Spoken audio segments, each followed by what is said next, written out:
Hello বন্ধুরা, কেমন আছেন? আশা করি সবাই ভালো আছেন। বন্ধুরা, বাতিল হয়ে যাবে এই সকল আধার কার্ড, হাইকোর্ট জানালো কেন্দ্র। আপনারটা ঠিক থাকবে তো?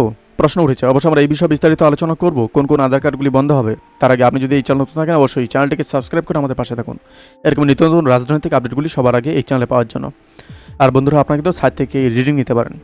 বন্ধুরা, এদেশের প্রত্যেক নাগরিকের জন্য অত্যন্ত গুরুত্বপূর্ণ একটি নথি হলো আধার কার্ড।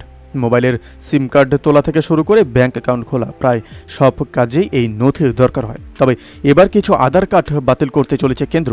কাদের আধার কার্ড বাতিলের সিদ্ধান্ত নেওয়া হয়েছে এবার কলকাতা হাইকোর্ট হলফনামা দিয়ে জানানো হলো। নির্বাচনের আগে কিছু জেলার বাসিন্দাদের আধার কার্ড বাতিলের অভিযোগ উঠেছিল, সেই জল গড়িয়েছে হাইকোর্ট অবধি। এই বিষয়ে প্রধান বিচারপতি টি.এস. শিবজ্ঞানমের ডিভিশন বেঞ্চ হলফনামা দিয়ে কেন্দ্রকে নিজের অবস্থান জানানোর নির্দেশ দিয়েছিল।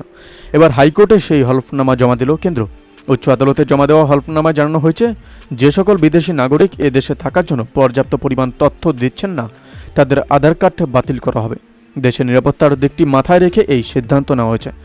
বহু বিদেশি নাগরিক পর্যাপ্ত পরিমাণ তথ্য না দিয়ে এদেশে থাকছেন, তাদের জন্য এই ব্যবস্থা নেওয়া হয়েছে বলে খবর। এই সকল নাগরিকদের আধার ডেটাবেস থেকে শনাক্তকরণের কাজ চলছে। অবৈধভাবে যারা এদেশে রয়েছেন তাদের ফের নিজ নিজ দেশের ফেরত পাঠানোর প্রক্রিয়া চলছে। এমনকি যারা ভুয়ো তথা জাল নথি দিয়ে আধার কার্ড বানিয়ে এদেশে রয়েছেন, তাদেরও খোঁজ চালাচ্ছে এদেশের গোয়েন্দা বিভাগ। উল্লেখ্য, রাজ্যের বহু আধার কার্ড নিষ্ক্রিয় করার অভিযোগ এনে কলকাতা হাইকোর্টে একটি জনস্বার্থ মামলা করা হয়েছিল।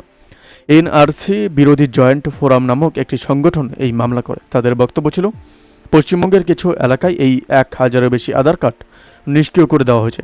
রাজ্যের মুখ্যমন্ত্রী মমতা বন্দ্যোপাধ্যায় এই বিষয়টি নিয়ে মুখ খুলেছিলেন। প্রধানমন্ত্রী নরেন্দ্র মোদীকে এই নিয়ে চিঠিও দেন তিনি। তবে কেন্দ্রের অতিরিক্ত সলিসিটর জেনারেল জানান, কয়েকটি ত্রুটিপূর্ণ আধার কার্ড নিষ্ক্রিয় করা হয়েছে। দীর্ঘ সময় দেশে নেই, বিদেশে থাকছেন এমন ব্যক্তিদের আধার কার্ডও ক্ষতি দেখা হচ্ছে বলে জানানো হয়েছিল।